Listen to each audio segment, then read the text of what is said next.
Welcome, welcome, everybody. Get situated here. Welcome to another Community Fit, and in particular, hey, Bob, woke Bob up. I got a little too excited here. Bob, let's come up and say hi to everybody, right? Bob's here. Um, Anyways, welcome to another Community Fit, and in particular, in Midweek Desk Stretch. I am your host, James, and this is our last class for this series. But don't worry, we're doing 6-week segments and then taking little breaks, and then we'll be back. For our next series, we will be back on November 6th. And that will run for 6 weeks until the 13th of December. So we're going to go on a little bit of a hiatus, and then we will be back for another 6-week series. So hopefully you have some stuff that you have learned along the way that you can continue to practice for about another month while we're off, and then we'll kind of pick up and start the whole thing all over again. I'm really excited to see that there were some requests and feedback in there. I think this was my first time ever where I put in any feedback, any requests, and it was like radio silent. I was like, oh, everyone's feeling good today. But it turns out we have some stuff we're going to be working neck, shoulders, and hips specifically today. And that's what we're going to go for. Make sure you join us on Friday for our last Adjusting to Change Toolkit class, where we're going to kind of switch gears a bit in that class. We've been talking a lot about stress and nervous system and building up capacity, and now we're actually going to finish that series off with some brain games and some, like, literally how to make yourself smarter, literally how to make yourself more creative, more present in the moment and over time. So it could be a really interesting and fun class if you have not joined us. But for today, we're going to get started with our nervous system regulation work, like always. So if you have something that you prefer to do, go ahead and start off with whatever nervous system regulation work looks like for you.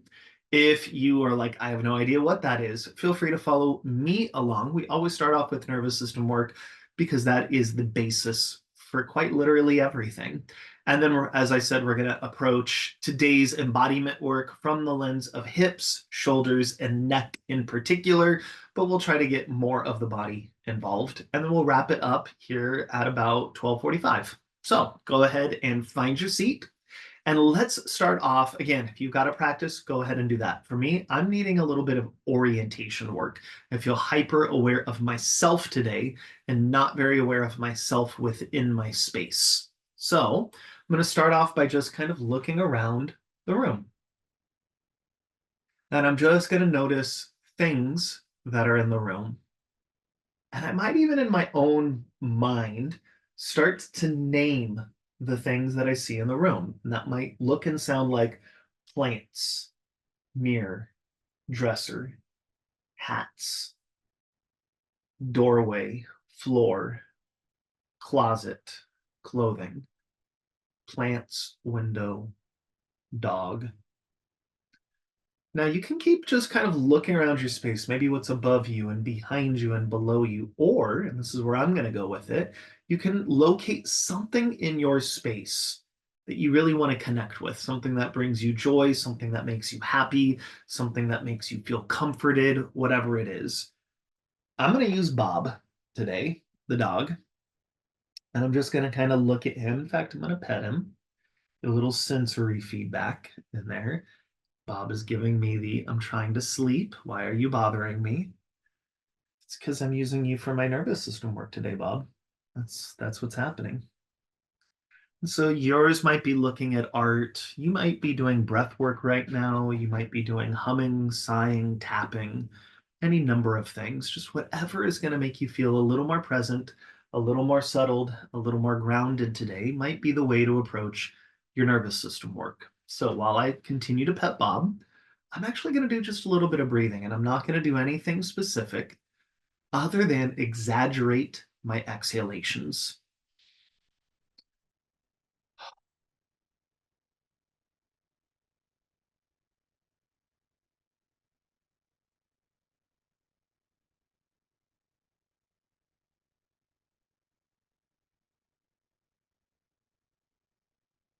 A couple more breaths. whatever that looks like for you.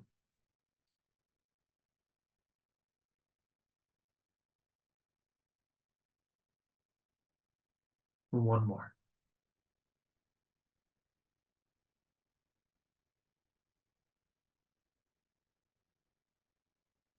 And then just notice any change within your nervous system.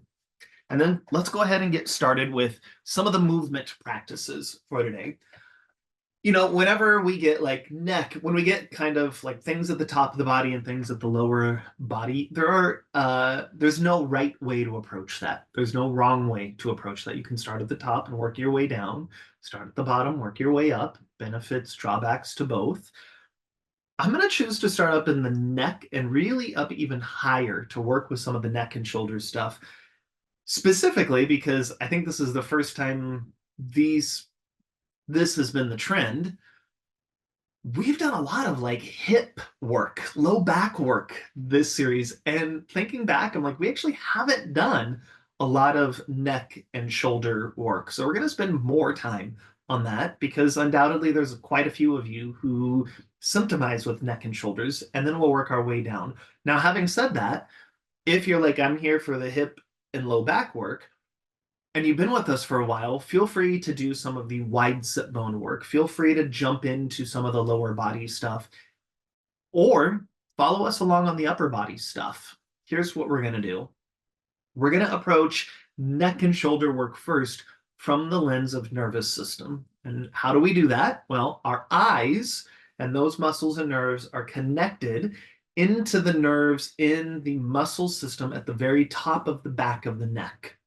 And that area is super influential on the integrity and your lived experience of what your neck and shoulders feel like. Meaning, you can do some of these eye exercises and release some of the congestion and tension from the neck and shoulders. So that's what we're going to do. In fact, I'll scooch a little closer again.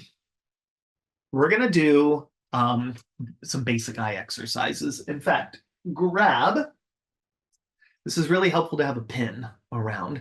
You can use your thumb. This also works. You can hold something, and a pin works really, really well. The goal is going to be to not move a single muscle or bone. Let me phrase that. Muscles are going to move. Bones. Try not to move any bones from like the collarbone up. Obviously, your arm's going to have to move, but from the neck up. And here's what we're going to do. We're going to place the pin. I'll kind of turn. We're going to place the pin out in front of us, I don't know, 12 to 20 inches. And then we're going to slowly start to move the pin right and left. Now, for the sake of class, I'm going to move it a little bit quicker. If it were me doing it on my own, I would probably move like glacially slow with this. Why? Because when I go to the right, there's going to be an area where it feels like mild struggle to keep my eyes on this. And for some of you, it's going to be not very far, right? And if we're talking nearsighted or farsighted, you might have to move the pin a little closer, a little further away to focus in on it. But as I go like right here, like I can see it when it's way over here, but it's like I'm having to really struggle. For me, as it gets right about here, this is like mildly uncomfortable here. So then I'm just going to move it. And if I need to switch hands, I can do that. And I'm just going to go where it's mildly uncomfortable. And I can just keep moving it right and left. Or I can move it to the left and down without moving my head to spot it, right? Or to the left and up. I can move it. I can pause somewhere. I can bring it closer. And remember, you're trying to focus in on it or further. In.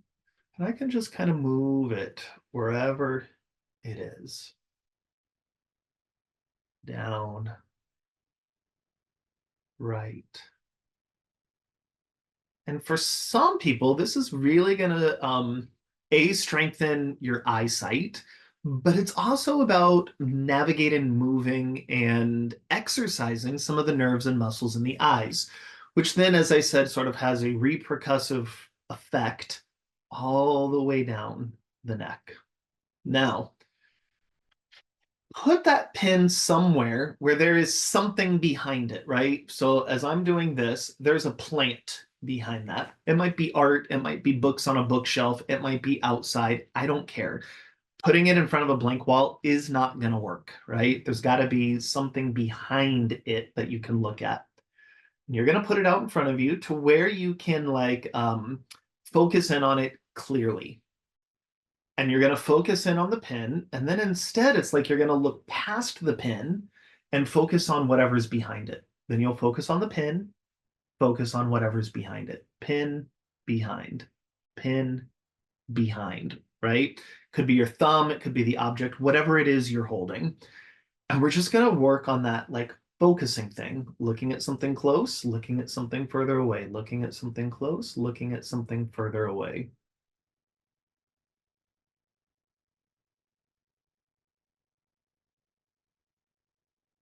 And notice in your own self that when you look at something further away, there's almost like a softening to the body. What is technically happening is some of the muscles in the eyes have to relax my eyes to see further. I contract them to see closer, the muscles.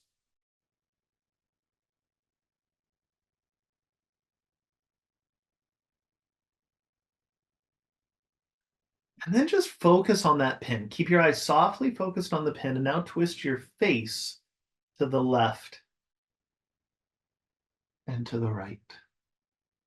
And you can go to the left and take your nose up, but keeping the eyes softly focused on whatever it is, or down.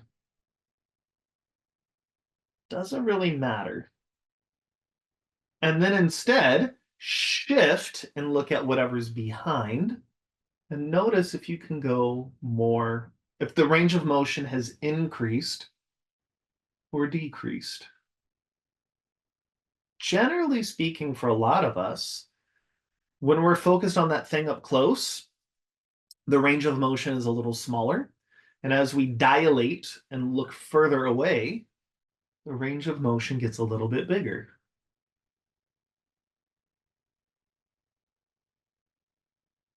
And as you think back to some of those practices we just did, whatever it is, right?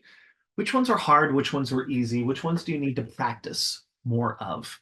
And maybe if those felt like they were contributing a lot, you stay there. For the rest of us, we're going to get our hands warm. And we're going to continue to work on the nervous system and its effect on the neck and the shoulders. We're going to take our hands, we're going to put them right where the upper and the lower jaws meet. And we're just going to gently open and close the mouth.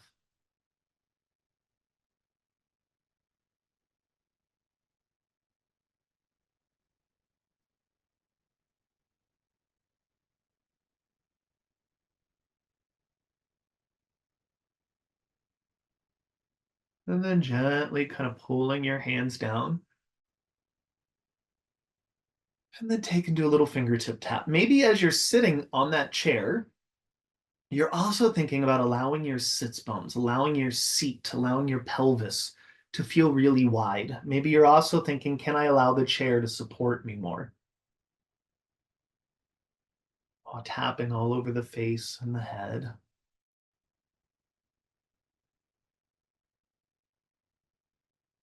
And then bringing those hands together, getting them warmed.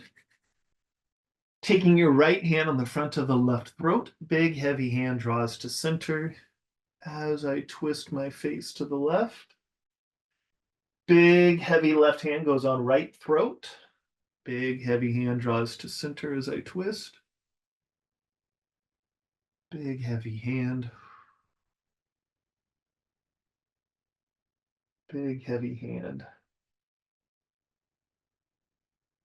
Both hands go to the back. It's like your fingertips just kind of touch here. Elbows soften, and then those fingertips are just going to make little circles up at the top of the neck.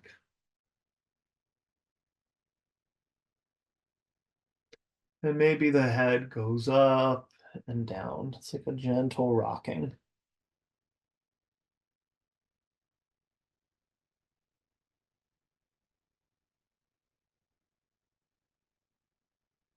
And then both hands go, and you can go hand onto skin is really nice here. Kind of pushing down onto the collarbone as you lift your chin up towards the ceiling, almost doing an underbite, and then relax. Two more of those.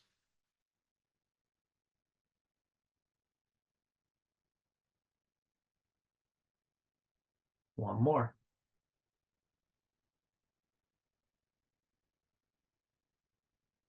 Big, heavy right hand goes on the top of the left shoulder, and it just gets real heavy. Head, right ear tries to make friends with right shoulder. And then in order to come up, I'm almost just going to shift my weight to the left to bring my head up and back to center. Right ear falls over to the right shoulder.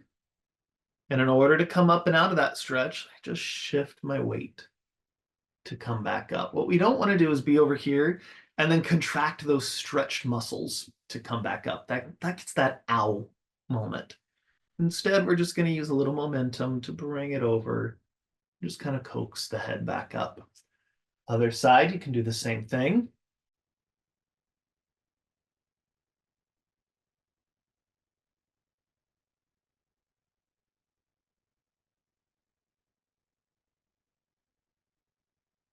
One more of those.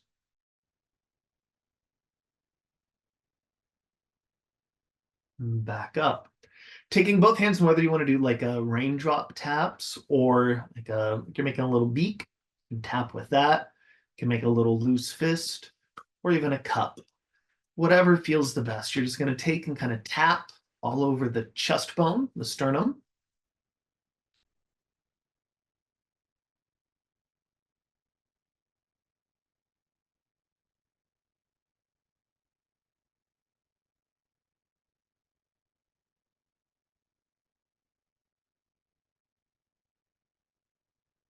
And then take that hand and just kind of sweep the opposite arm. That hand is then going to go underneath the armpit, and you're just going to rest there. We're going to just let the warmth of the hand do some work on the nerves underneath the armpit.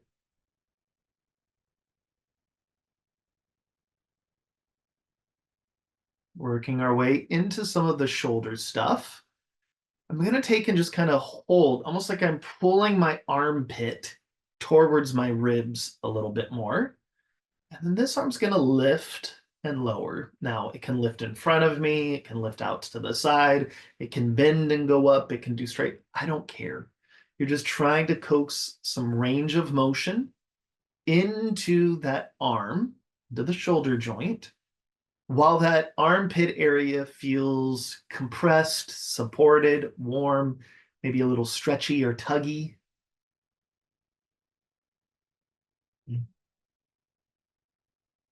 And then relax for a moment and just sense any difference between the right and the left sides. And then let's do the same thing on the other side. I'm going to start with the tap.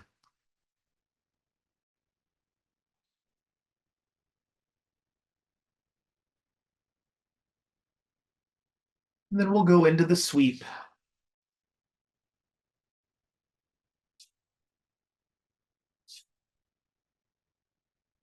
Right into the armpit work.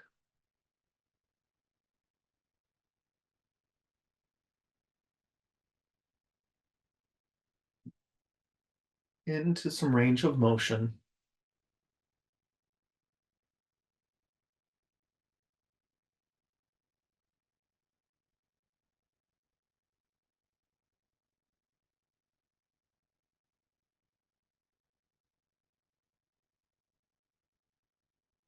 And relax. Right hand goes onto the left collarbone, just gets a little massage going there. It's going to rest on the collarbone, and then you're going to just move the collarbone underneath that resting hand. You're going to notice if there are portions of that collarbone that are more or less willing to move. For the most part, the parts that are underneath your fingertips probably get a lot of motion. But is the part of your collarbone rested underneath the palm of your hand getting enough motion?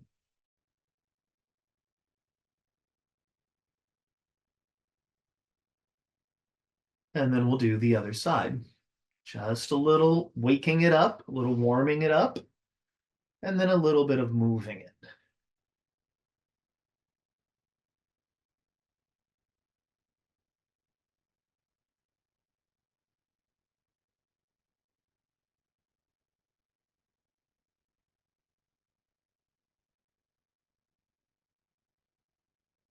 Right into some finger flicks.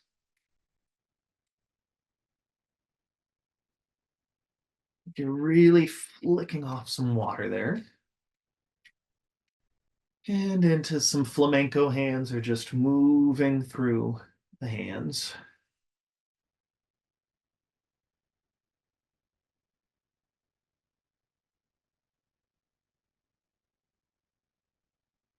Right hand is going to grab a hold of the meat of that left forearm, and you're just going to kind of squeeze it, right? Like you're squeezing putty.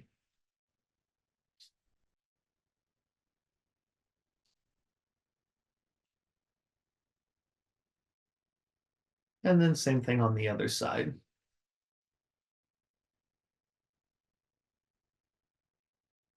Both hands are going to grab the opposite wrist. And it's like we're tugging apart or away from each other, feeling the contraction between the shoulder blades. Relax. Contract, relax. One more. Contract, relax. Switch the grip. Same thing. Contract, relax. Contract, relax. One more. Contract, relax. Start to just sway right and left. Just get some movement through the spine. Thinking tail spine, low back spine, rib spine. Maybe the inspiration here is seaweed or blades of grass moving.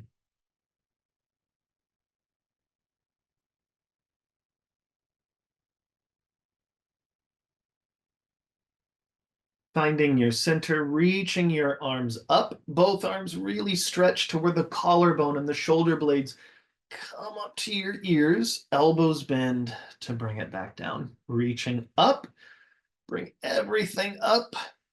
Elbows bend to bring it back down. Reaching up, elbows bend. Both arms just kind of relax up. And as one arm, and I'm even going to scooch back here, as we go through this, we're not thinking reach to pull. We're thinking ribs, lungs, diaphragm moving. Maybe thinking of the kidneys and the back of the rib cage, back lower rib cage moving. Left kidney is higher, right kidney is higher. Left kidney, right kidney. Lots of breath. Going slow.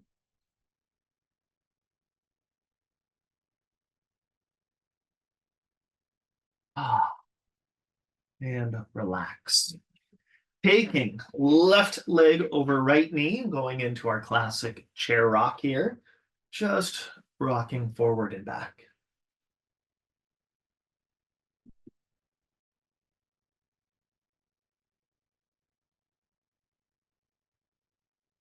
Pausing within the stretch, right? And on a scale of 1 to 10, you want to be into the stretch at about a 3 or a 4. So enough to feel it, but not like, oh, I'm stretching, right? And then we're going to start to move through the ankle. I'll lift it up a little bit higher. Stretching and moving through the ankle. And reverse.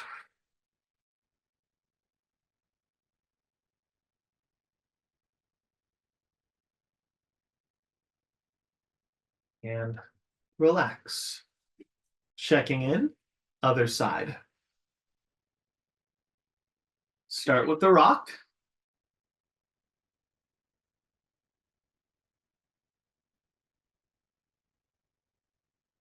End in the stretch. Move through the ankle.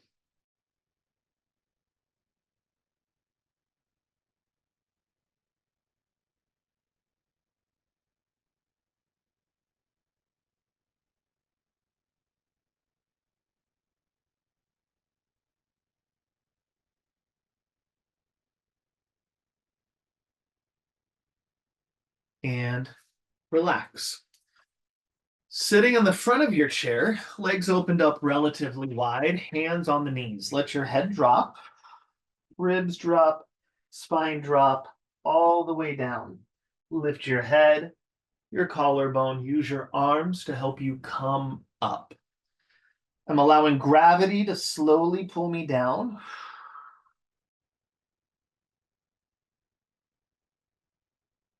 And using my arms and my vision to bring me up.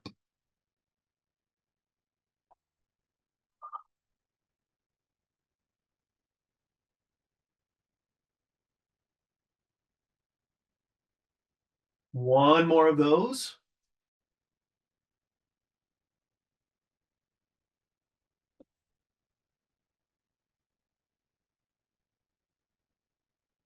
From there, using your whole body to twist to the right. Take a couple of breaths while you're over here.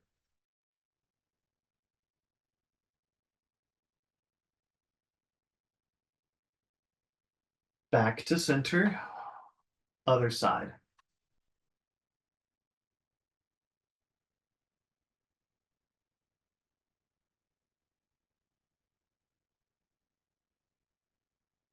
Back to center.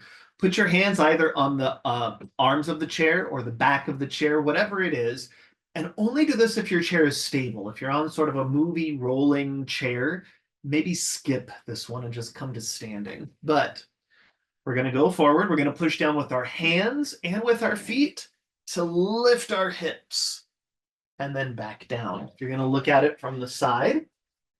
Hands and feet lift me up and back down.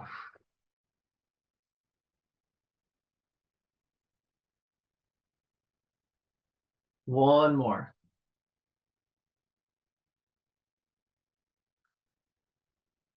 From there, find your way up to a standing position.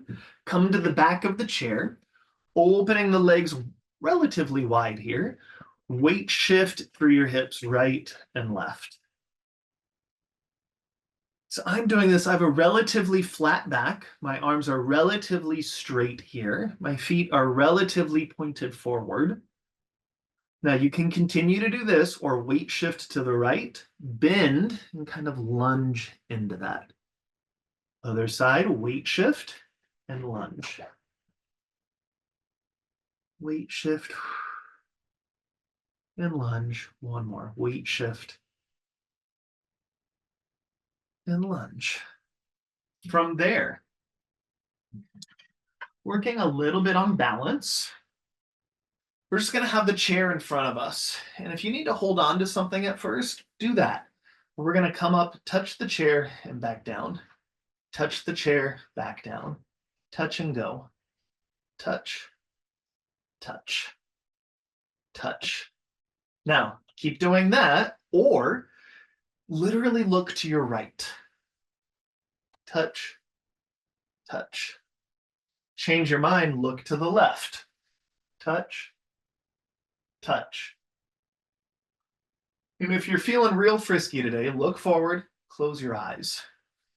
Touch, touch, touch, touch. From there, hands go down onto the chair, a little cat-cow.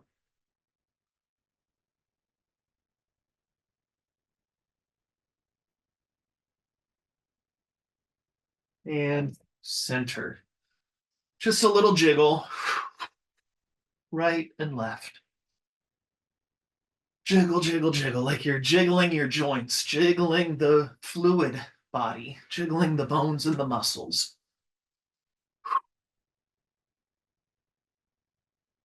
And relax. Go ahead and be seated and think to yourself, what, again, from today was hard, was difficult, what was fun, what did you enjoy doing? Just remember those few things and add those few things in whenever you can. Again, today was our last class of this series, but we will be back on the 6th of November to start a brand new 6-week series. We have one last class on Fridays, and I'll turn it over. Alicia, do we have any announcements? Anything you'd like to share today? The floor is yours. Nothing special. Just you just said it that today was our last midweek desk stretch for a few weeks, but we still have Friday's ACT class. And my balance is totally off today because when I was trying to just do those leg step ups, whatever they were, tap ups, every time I turned my head or I closed my eyes, I would go off to the left side. Uh-huh. Some balance work to do today. It's really good stuff. That really helps Yep. get our proprioception, our balance on track. So thank you for that. Well, I am glad everyone found everything valuable. Sophia, I'm glad I didn't even see your elbow stretches in there, but we did a little bit of it. So the manipulation of the forearm stuff, just do more of that. Awesome.